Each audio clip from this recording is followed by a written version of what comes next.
I felt at times, well, come on, what's happening? Tell us. Mm. Connor, Lauren, tell us what's happening. But you didn't even know yourself. Yeah. But I didn't know that at the time. Mm. All I thought was she went in for some tests and we'd know 40 hours later. Mm. Not that it might take days.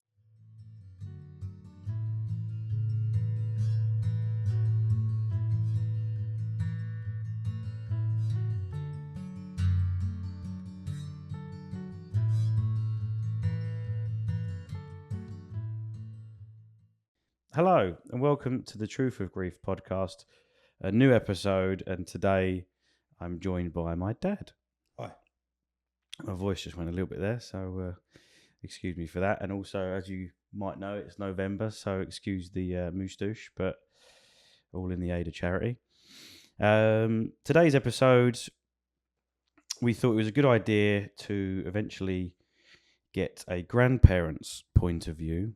Obviously, last series, for those that have watched, or those that haven't watched, obviously I lost my daughter, and we thought it would be a good point of view to reach out to and listen to a grandparent who has obviously been involved with their child losing their child. So probably start us off with, how has that been for you? It's been 4 years since Nelly passed away, and you've obviously seen my journey from that moment with my grief. And let's sort of hear your point of view from perhaps the beginning, from when I first had that phone call with you when I was at the hospital once Nelly sort of first had a bit of a diagnosis.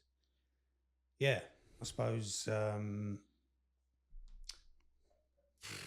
it's like sort of quite a crazy period when all of a sudden life was just shattered, basically, and you found yourself in a situation where, as grandparents, you sort of go into autopilot mode, I suppose, and all it becomes is about just supporting you and Lauren in any way we can, really.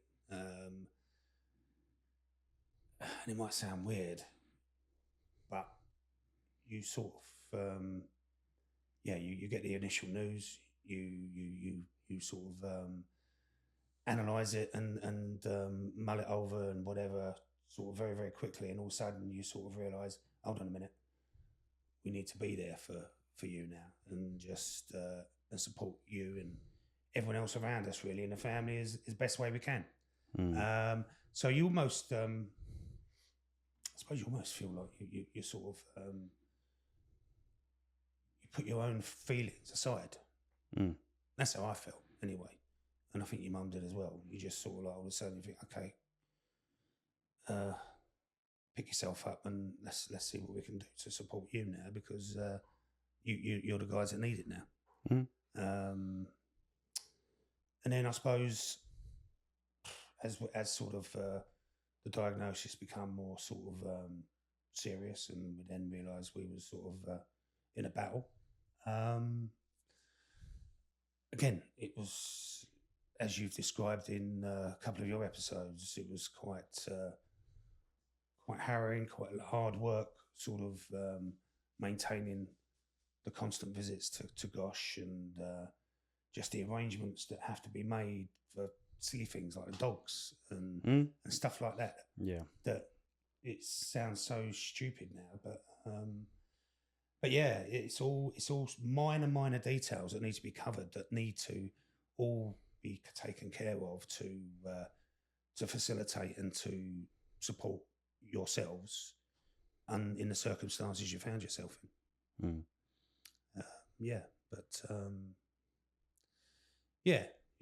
So to be honest with you, at the time, I suppose you put yourself on hold, if that makes sense. Yeah, no, it does. I think that's a good. That's how we felt. I think that's a good explanation. That's how we felt. Wasn't all perfect and plain sailing in respect of that. I mean,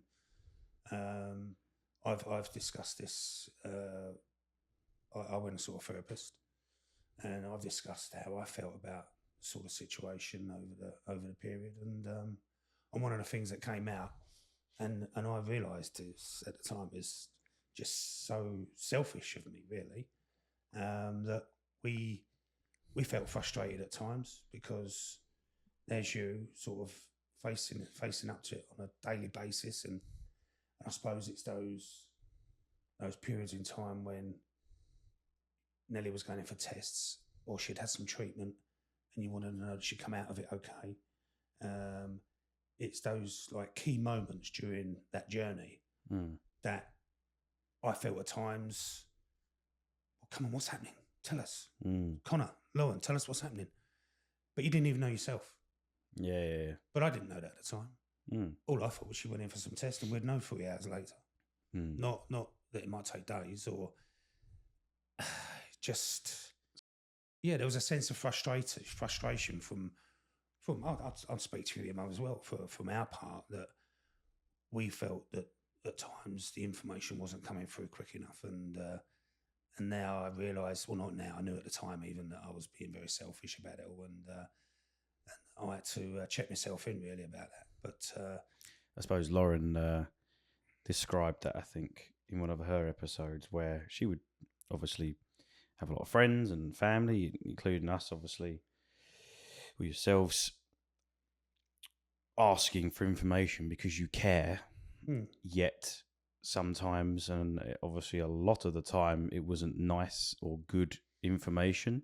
Yeah. So I don't think you're the first person to probably be in that situation, and there's nothing to say that if the roles were reversed or something happened with a friend, that I wouldn't act any different, because you care and you want to find out. And I suppose only you can say whether, having listened to the sort of episodes that we've done so far, my kind of points of view in episodes dove into more in-depth situations that happened with Nelly, whereas obviously Lauren gave a bit more of an overview of what it was like to be a mum and how she dealt with her friends. Did you know that kind of went on as deep as that? No, not really. No, probably because I mean, maybe it's all just become a bit of a blur now, to be honest with you, at the time. But I think the extent of our knowledge was you was either in Gosh or you was home for a little period, and I think when you was at home, you tried to make life as normal as possible for Nelly, within what you had to still do, if you know what I mean. So, and I think they were at home were times of relief from being in Gosh. And I mean, I personally thought, when I listened to the episode where you was describing life in Gosh, and sort of, I found that quite harrowing. I didn't really fully understand what you were going through up there. I knew it was a hospital, and I knew there was going to be lots of people in there with children, and I knew it was probably going to be a bit noisy and all the rest of it, and I knew it was COVID restrictions. But yeah, actually being stuck in that room under the circumstances you were, and the heat, and no ventilation, and this and I mean, that to me is just that would be an absolute nightmare. And having to deal with it in that way, yeah, it's just I found that point of your podcast quite harrowing to listen to. Yeah, but no, I think again, my sort of natural memory of what went on in that period, and it was what sort of best part of 8 months, I suppose, not 8 months, 9 months, and was just support, and just support you in any way we can. I mean, your mum, as you know, that has been mentioned, but she actually went into Gosh and took over from both of you, to give you both respite and the respite was that you could actually be together Mm. because you hadn't been together pretty much for quite long periods while one of you was in Gosh. Yeah. And I will reiterate that what you said, you was literally, one of us would take Lauren or yourself up there. One of you would come downstairs in the main road, say hello. We'd maybe let you have half hour in the park because the nurse would look after Nelly. And then it was, right, the other one went up and we took the other one back. Mm. That's how it was. Yeah. And I think, as I say, just to sort of reiterate again, I think in a way our thoughts were sort of on the back burner a little bit, just because we just went into support mode, really. And that's what it was. A natural, probably. It was a fallback position, I suppose. And natural parents position that feels probably a little bit helpless in that stage. Yeah. So listening to what you've just sort of described as a grandparent, which first instincts are to support your children, I think that's hopefully a lot of listeners potentially could be in, or could have been in your situation, and should hopefully resonate with that. So perhaps in the nicest way possible, you don't necessarily feel so alone in that point where, obviously, I don't know if you've ever dealt with a cancer situation in your life, obviously not for your own child and grandchild, but you know, the more episodes and things that we're doing of this, we're having so many people come forward from all different backgrounds of losing people, not necessarily just through cancer, and as well as children, that so many people are starting to sort of connect with each other, and you do connect with people who've been through similar traumas. And do you think that what your journey has been as a grandparent has affected you? Yeah. I mean, as I said to you, I went to see someone and had counselling, and a lot of people would say that during that period, and whether it's a combination of what happened along with COVID and I don't know, whatever else, I suppose. That certainly I mean, I know it's funny now, but sort of people would say I was quite angry. So yeah, people would say I had quite a short fuse, and I suppose that's one way it's manifested itself. Really, I think that we're going back to cancer in general. We lost Julie's mum, my mother-in-law, to cancer about 11 years ago now, and I think, to be truthful with you, we didn't really have anyone else around us at that time immediately that we'd probably lost to cancer. But it's funny that once you you get involved in that subject, all of a sudden it's like there's stories popping up all around now, sort of thing. People that you now know are ill with it. And, knowing how it developed with Nelly, once I hear that diagnosis, I fear the worst all the time, unfortunately now. I'd like to think there's sort of hope, but I just feel that I just it's a horrible disease, horrible disease. I just it's just a massive black cloud comes over me, and you think, here we go again, sort of thing. But will you be maybe a proud moment for the show and myself that you are actually the oldest guest that we've had so far?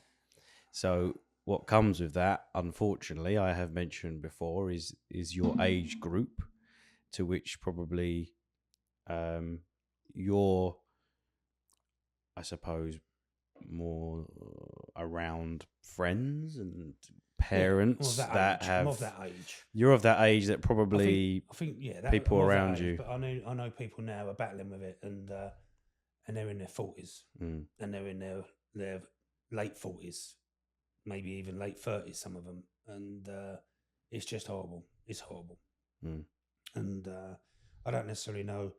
I don't know everyone. I might know a boyfriend that's struggling with his girlfriend's sort of life at the moment, or a husband with a wife that's struggling with cancer. Yeah. I don't really necessarily know these people directly, but it's just a horrible, horrible, horrible disease. And yeah, and I think one of the other things really, just digressing a little bit, and I don't know why, but I think, and I'm not the only one. I'm sure there's tens of thousands, hundreds of thousands of people out there that I really struggle. I'll tell you a funny story. Crying. Okay, let's go on the subject of crying and showing emotion. I used to cry at certain bits of music. There was a scene in Platoon where William Dafoe's getting shot as he's running to the helicopter, and there's a piece of music there, and it's by Barber for strings, and I used to bawl my eyes out listening to it just on the stereo. Because you can imagine William on the well, floor. Not that I'm that much his attached arms to up. William Dafoe, to be truthful with you, but I it can was see it's a very very poignant, sad bit of music if you've ever heard it, and I got caught up emotionally in this bit of music, and I'd been known to be driving along in a car with Julie next to me, and all of a sudden burst into tears listening to this bit of music on the radio. And to think that I was like that, and also watching films, I used to get a little tear in my eye watching certain scenes in films and whatever. Don't know why now. It was the first time in a lot of years that I actually shed tears, and when Nelly passed. And but again, it wasn't a massive outpouring of grief. I don't know whether that was something that was because,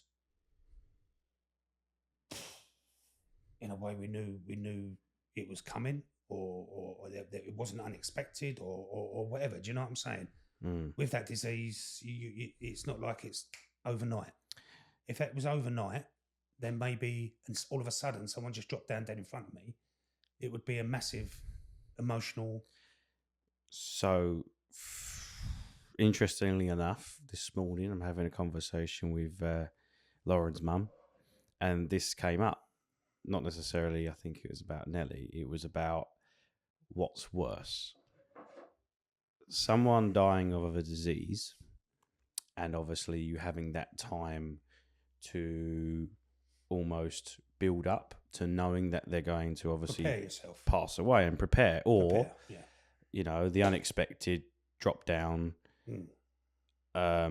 What is worse? And that's actually something not necessarily have to talk about today, but in terms of through different people and different guests we're going to hear people probably different opinions of both and how that's affected them afterwards, because probably there's a lot more people that are at peace knowing something like that is going to come and they can prepare. At the same time, they might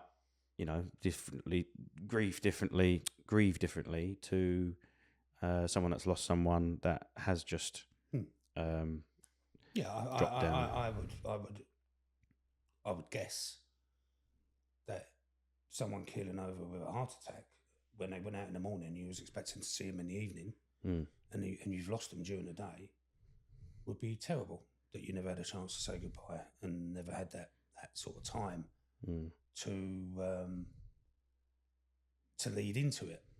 And while we say obviously it's such a terrible disease, there is that aspect to it that you do have a period of preparation and time, even when it comes to the point where they say, right, I'm sorry, but that is it. You've got weeks or months or days. It's still time. It's not like walking out the door at 8 o'clock in the morning to go to work and not coming back again. So following on from that, I think an important but probably hard topic that we could speak about is Nan. Obviously, um, she's passed away from Alzheimer's, and I think it would be an important point of view for perhaps you to touch on how you kind of discovered it, as well as um, needed to uh, Yeah, cope with it. I think so. Anyone know or knew my mum, very, very independent woman. Divorced when I was very young, brought me up by herself, was mum and dad to me, and lived alone on her own, sort of best part of 50 years, I would imagine. But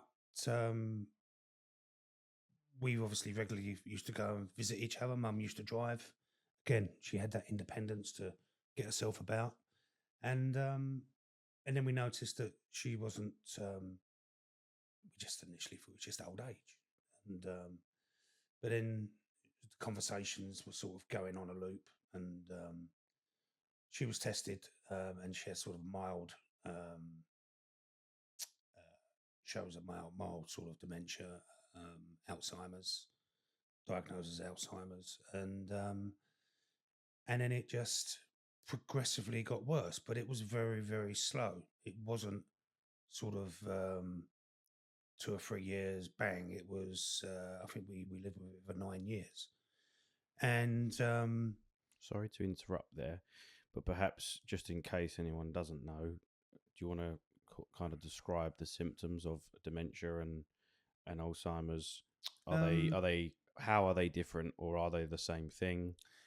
In case someone might be going through it now. Yeah, I'm no expert. I've got to be honest with you. There's different diagnoses of different types of dementia, to do with temporal lobes, and mum was described. Mum was said she said she had Alzheimer's, and basically how that affected her and our relationship, and the way she was. It was just a very, in her case, it was a very, very slow, gradual loss of memory. Initially, it was just conversation that you noticed it. Then you started to get worried because she lived on her own. Was she going to leave a pan on the fire, sort of thing, or not the fire, but the oven or the cooker hob, longer than it should be, and things like this. So all of a sudden, you start to think about all the things that can go wrong if you forget to do something, and then the second half of that 9 year period, it then developed into slowly not recognizing people that have been in her life all her time. I think it's fair to say that in the last 2 or 3 years that she probably, at that point, she started to generalize everything. And I don't know whether this sounds familiar to anyone out there with whose maybe parents are suffering with it, but it would be how's the kids? Are more just generic. Because she didn't remember your name. Yeah, how's the kids? How's your parents? Yeah, how's this? How's that? There, it was all very generic thing. And Mum was very, very clever. And I don't know again whether it's a trait of the disease. She was very clever in trying to hide it. She knew what was probably going on. She had been a bookkeeper all her life, so she'd always dealt with a lot of facts and figures, and very articulate in her mind. And yeah, it just become a generalization rather than specifics. And again, it was all part of the masking process. And eventually, it got to the stage where I think I was probably the only person that she still actually responded to my name. Although there were occasions when she even didn't know who I was. Along the way, she had other ailments and illnesses as well. She had a hip operation, pretty soon after she was diagnosed, which unfortunately within 6 months failed. The joint sort of failed, and then that led to her literally dragging her leg behind her. All around COVID, we tried to get it sorted out, and it just went on and on and on, and eventually, when she passed away this year, we still hadn't been able to get it sorted out, and this was like that for several years, which is a shame, total shame, really, because it impacted on her life so much in respect of quality of life. There was other things as well along the way, which you get, I suppose, as you get older, which all needed to be dealt with. And then it culminated in her going into hospital for a minor operation, and unfortunately, she caught a bug while she was in there. She came out in a quite a terrible state, to be honest with you, considering she's been in hospital, and she literally just starved herself to death. I think she probably had enough, to be honest with you. She just decided that her quality of life was now just so low that even she felt she had to give up in the end. So yeah, we lost her in the summer. I think one thing I learned and I'd pass on to anyone who's going to be experiencing this in the next few years, unfortunately, with maybe their parents or whatever, would be that, and it's the old story, really. I was brought up by my mum to show respect to people and to talk politely and be nice, really. And to hear my mum not being that way to people around her, whether they be nurses or whether they be home help or family, to hear her talk the way she started to talk to people, I would always go out of my way and say, "You can't talk to people like that, Mum. You're being too rude. You're rude." Who did you used to compare her to? Oh yeah, Catherine Tate's nan. Yeah, that's who I used to compare her. She was a character. Mum was always sort of with her friends, which are now my friends. They're children of my friends. We all grew up over the last 50 years together, and but I suppose it's fair to say in the last 10 years, Mum was pretty much not, I wouldn't say a recluse, because she used to take herself out in the car and whatever, but she was probably more on her own than she ever was before, and yeah, in that time, she'd and with the sort of onset of dementia and the other ailments she had as well, she wasn't happy. She wasn't a happy person, and unfortunately, as I say, she reflected that in the way she spoke sometimes, and the point I'm trying to make is that I continually corrected her, and I gradually learned, and it took me a long time to learn. You got quite frustrated, didn't you? Yeah, very frustrated. I couldn't tolerate her behaviour. But I just had to get over it, really, and let it go. You don't correct people with dementia or Alzheimer's. You humour them, basically. That's the best way of putting it, I suppose. Do you have? And you just try to manage it in a way that so as not to feel as if they're being challenged, really. Do you have any regrets in maybe the way that you had dealt with it at the start? Because, like you said, definitely, it took you a long time to sort of cope with it. Yeah, but I don't think I did anything that anyone else doesn't do. I mean, I know of every single person that I know has had to deal with it. They all stay the same. So for anyone listening that might know someone who potentially could be starting these symptoms, or even kind of already through seeing them, what advice would you give to them? I think initially the big thing for me was that what I learned was to just don't contradict them, don't correct them. Basically, just go with the flow. Have the sort of personality that with them that would laugh it off with them or just agree with them. It's not like they're going to. It's not like they're going to call you out for being sort of condescending or whatever. Just So not take it personally. don't take it personally. Yeah, and just I took it personally because it was my mum, and I didn't expect my mum to behave that way. I've heard stories of other people's parents doing far worse than just behaviour issues. I mean, I won't go into details, but some of the things they were doing quite degrading towards themselves, and it's just it is what it is. Unfortunately, it affects people differently. Mum was primarily just behavioural and memory, and when I say behavioural, it didn't really even get to the point where she was throwing stuff around until the very end. It was just she was frustrated. There was a lot of frustration there as well. But yeah, don't take it personal, and just trying to roll with it. And as I say, and with regards to our circumstances, we were very lucky that a lady volunteered to sort of just befriend my mum. Started off being an hour a week, and it ended up being a case that she was going in twice a day just to see if she was okay. And we couldn't have kept her in our home, which was one of the most important. Well, it was the most important thing to my mum, that she stayed at home rather than going into a home.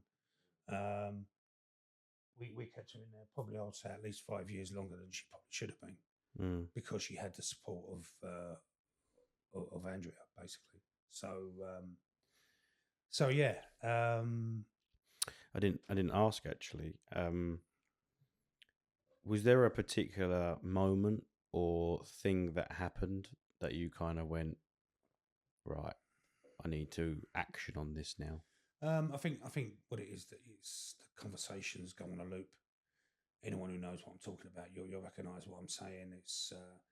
It's that generalisation that I touched on earlier, and it would be they would ask a question, and then there might be a bit of a silence, and then they'd ask the same question again certainly within 5 to 10 minutes. Yeah, and you'd already answered it, and then you start to think, well, you notice, if you know someone, if their pattern of behaviour changes, you notice it. It sticks out like a sore thumb. yeah. And you wonder, well, okay, what's that then? Why is that? And then, yeah, you go from there, really. But I'm no expert, and if I've said anything that goes against the grain and it's not necessarily factual, it's just my findings and how I dealt with it, and how I wished I'd dealt with it, to be honest with you, because it wasn't perfect. But I think this podcast enables honest, insightful, experienced opinions. So you're going back to me being old again. Emphasising the experience, yeah. Yeah. More to the extent of we might have someone in the future who's been through a very similar situation as you and handled it and dealt with it completely different, and still wished that they'd done it in reverse or different. So hopefully, the more of these we do, people can take what they want from it. That's the idea. So I thank you for sharing. Obviously, well, there is a reason I'm sharing it, obviously, because you're going to need to know all this information in a few years' time. So, well, didn't you repeat that earlier? So this could be did I not say that before? You could start repeating yourself, and we'll have to realise. ask questions just to make it a little. I said that already. Oh dear. Yeah, it's good that we can laugh about it. Yeah, definitely. So you touched on earlier the fact that your mum was also your dad, whilst obviously holding up the mum role. Something that actually I was thinking of a couple of days ago was, Lenny, my 2-year-old, is getting older and starting to get a little bit more interested in even watching football, playing football around the house. And obviously, as he's getting older, I'm starting to play with him a lot more. To which I sort of think about our relationship and how you've always supported me through the sports. And very fortunately, we now work together, which you can't get rid of me and I can't get rid of you. So, if we can, how how has your life panned out? The fact that you haven't had that father figure. Right. So, as you was just saying that, actually, something come into my mind about that whole situation, really. So, basically, just a little bit of history. So, mum and dad split up probably when I was about 8, I suppose. Mum took me. We lived in bed and breakfast for about a year and a half, until she was able to be offered a place at Waltham Forest Council, on an estate known as Chingford Hall, and there I grew up from '73, and it was the happiest childhood that you could imagine. I think everyone's childhoods, if you're sort of playing with friends and mates, and they're always around, and uh, yeah, I think it was the happiest childhood, and friends of mine listening to this now, I think, will agree. We were very fortunate in the times that we grew up. This was just after the war, wasn't it? Yeah, the Vietnam War. um, so I can honestly say that my mum filled the void that a dad would have probably performed. She took me and my friends to football when we had football matches. She took me and my friends fishing when we wanted to go fishing. She'd drop us off 20 miles away and then come back at 5 o'clock and pick us up. And if she didn't do it herself. And then one of the most famous things was in 1981, when a certain football team was in an FA Cup final. They had to play a replay on the following Thursday at Wembley, and we were sort of enjoying ourselves with our Shizano Biancos, and she came in and said, "Wait, you got to get down there and queue up for your ticket. They're going on sale at 7 o'clock in the morning on Sunday." So again, she came and picked us up and dropped us off down to the ground, where we had to queue up around the ground in those days, and wait to try and buy a ticket. So she did all the things that I think most dads would do. There's probably obviously things that she didn't do. She's probably, but what I knew, she did it. I was going to say, because what I know, you taught me everything. You taught me how to fish. You taught me how to play football to the certain extent of, some training and things like that. Some people would say my mum taught me how to play football, but yeah. But no, I think what it I tell you what. Did she have two left feet as well? Then yeah, she did. Yeah. I think one of the things that's come into my mind about this whole situation with my mum and dad is that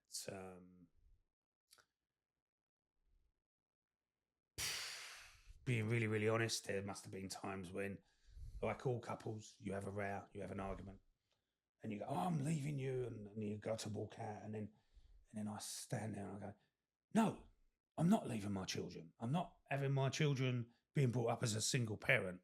So no, doesn't matter what you say to me. Doesn't matter what you do to me." At that time, I was the one who was probably in the wrong, not your mum. But it was something that it bonded us. The fact that I'd had that experience, and it wasn't a bad experience. It wasn't a bad experience of, oh, I really miss my dad. But I still sort of always thought it would be nice to have a mum and dad in the same house. And it made me determined that we was always going to stay as a family unit. And whatever that brought, that's what it was going to be. It was going to remain as a family unit and not in any way going to be split up. Do you think that and it's not necessarily you will, but grieve the fact that you didn't have a dad around, your mum didn't have a support partner, and albeit, what, like you said, what you knew, you Didn't know had any a different. great life. You didn't know any different. Yeah. What I know is that all of the stuff that we've done together since I was a kid, and even still today that we do, I couldn't imagine not doing that. Not to say that I know that my mum would have stepped in and tried to fulfill all my dreams and things like that, but I could imagine it is so. I would love to have seen her play golf. Yeah.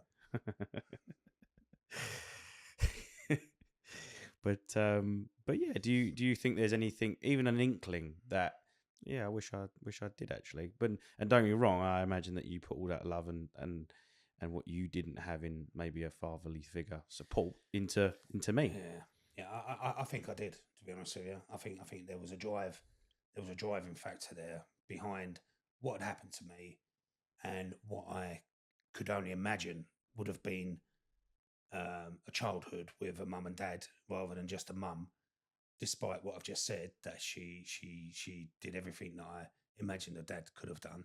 Mm. Obviously, there's going to be things there that she probably couldn't do. But I say, funny enough, after 38 years, my dad had remarried, and I think the lady he was with, I think at the time, he was probably with her for nearly 30 years at that time. And out of the blue, this lady rang the house. Julie answered the phone and said, basically, is that at Peter's house? And she said, yes, because I've got Stan here, his dad. He'd like to talk to him. So I wasn't in at the time. So took the number and I run back. And it was the most weirdest thing to talk to someone that is a total stranger. Yeah. But we went down to meet them. They lived down on the south coast, and we spent a couple of hours talking, chatting. If I was very honest, I didn't feel any emotion. Not because of what I said earlier about sort of just emotion and in general, but I just didn't feel any emotion really. I didn't dislike him. Didn't feel anything really. And I think we went back down now another time, and then sadly he passed away. So I am presuming, although it was never mentioned or said, that he must have known maybe he was maybe he knew he had a very limited amount of time, and decided to sort of don't know, be at peace, I suppose, by sort of contacting me. Do you have any resentment? No, I literally have nothing. I The literally only have reason why I say that, no hate, no love, no nothing. because the only reason I say that is the fact that I just picked up that you said, sadly, he passed away. Now, yeah, I said, as I said that, I thought, that's a term I would use about a total stranger, to be honest with you, because I obviously it's a very sad event, and not to describe it as a sad event, regardless of who it is, whether it's a loved one or someone you don't even know. I think it's still sad, regardless of that. So yeah, that's the reason I use that terminology. So that is where we would like to wrap it up. Thank you for obviously joining us on the sofa. I would like to.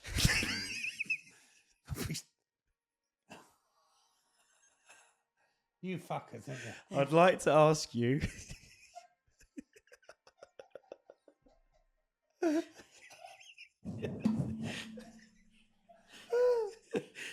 For those that are watching, and if this stays in, we just started playing the soundtrack from Platoon, hoping to get a teary eye from Pete.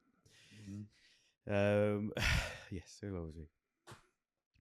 So, our usual closing question.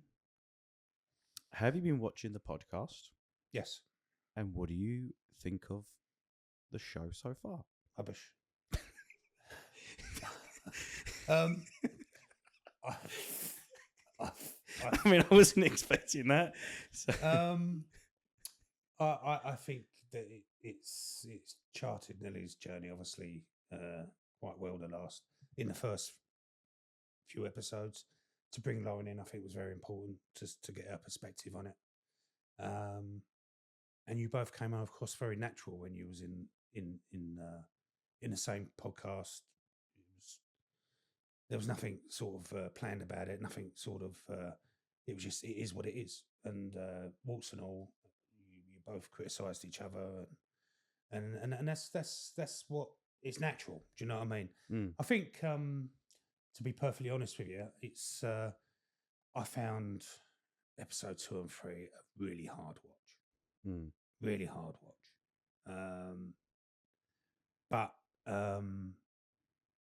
But yeah, I think it's an important thing you're trying to do, and I think getting different people's perspectives on grief is, if it just helps one person out there, all these different subjects you're going to be covering, then it's all worthwhile. That's the aim. Yeah, good, fantastic. No, very proud of you. Well thank done. you very much. You're just trying to get me to well up on now on camera, aren't you? You can keep that in if you like. You can get rid of it. Cue that music again, Lauren. Cue that music. So, the usual closeout. I cannot thank you all enough for listening, for sharing. Obviously, the more comments and subscribers and follows that we get enables us to reach a bigger and wider audience, which, as you will see, our audience is growing all the time. So we are very grateful, and please continue to do so. Thank you very much. See you soon. Thank you.